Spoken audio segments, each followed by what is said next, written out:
बिस्मिल्लाहिर्रहमानिर्रहीम। अस्सलामु अलैकुम वरहमतुल्लाह। सामीन, हम आपको राह फिरदौस में खुश आमदीद कहते हैं। उम्मीद है कि आप सब खैरियत से होंगे।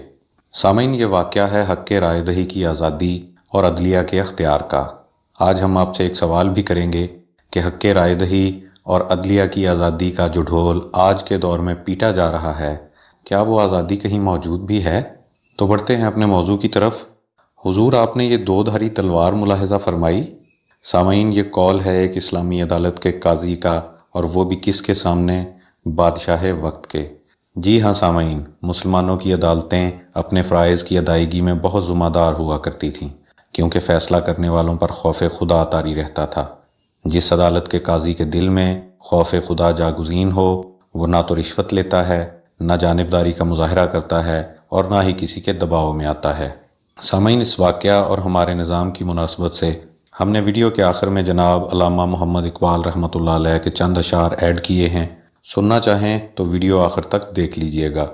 सामीन, जिस ज़माने में ज़हीरुद्दीन बाबर ने हिंदुस्तान में मुगलिया सल्तनत की बुनियाद रखी, उस वक्त सिंध पर शाह हसन अरगून हुकूमत करता था। ये वाक़या 928 हिजरी यानी 1522 ईस्वी का है। शाह हसन अरगून ने 34 साल सिंध पर हुक्मरानी की। वो नहायत खौफ खुदा रखने वाला हुक्मरान था और अदलो इंसाफ के मामले में बहुत ही सख्तगीर और मुहासबा करने वाला आदमी था। वो सिर्फ इंतज़ामिया का ही नहीं बल्कि अदलिया का भी बहुत सख्त एहतसाब करता था। चुनांचे एक मरतबा अदलिया का एहतसाब करने के लिए शाह हसन ने एक सौदागर से फ़ौजी घोड़ों का सौदा किया और अपनी सल्तनत के ख़ास इलाके में जाकर बैठ गया। सौदागर ने घोड़ों की कीमत वसूल करने के लिए राब्ता किया तो मालूम पड़ा कि बादशाह साहब की नीयत ख़राब है और वो रकम अदा करने का इरादा नहीं रखता। रकम चूँकि बड़ी थी, इसलिए सौदागर बहुत परेशान हुआ और बादशाह के ख़िलाफ़ अदालत में दावा कर दिया। अब डराने वाले भी मौजूद थे कि बादशाह के ख़िलाफ़ मुकदमा कर रहे हो, अंजाम अच्छा नहीं होगा। बहरहाल अदालत ने शाह हसन अरगून को समन जारी कर दिए। मुकर्रा वक्त पर बादशाह अदालत में पहुंचा और सौदागर की हैरत की इंतहा न रही जब बादशाह को भी मुल्ज़मों वाले कुटहरे में खड़ा कर दिया गया। आखिर मुकदमे का फ़ैसला हुआ और बादशाह ने सौदागर को पूरी रकम फ़ौरन अदा कर देने का वादा किया। मुकदमा ख़त्म हुआ तो काजी साहब अपनी जगह से उठे और बादशाह को ताज़ीम दी, मगर इससे पहले वो ऐसे ही बैठे रहे जैसे वो बादशाह को बिल्कुल नहीं जानते। अदालत बर्खास्त हुई तो बादशाह काजी साहब के पास गद्दी पर आ बैठा और अपनी अबा से एक खंजर निकाल कर काजी साहब को दिखलाया और बोला, मैंने आपके इम्तिहान के लिए ये मामला अख्तियार किया था। अगर आप इंसाफ ना करते तो मैं इस खंजर से इसी जगह आपको ख़त्म कर देता। बादशाह के ये अल्फाज सुनकर काजी साहब अपनी गद्दी से उठे और उसके नीचे से एक दो धारी तलवार निकाली। तलवार भी ऐसी तेज़ कि बाल भी ऊपर गिरे तो दो टुकड़े हो जाए। फिर काजी साहब ने बादशाह से कहा कि हुजूर, आपने ये दो धारी तलवार मुलाहिज़ा फरमाई।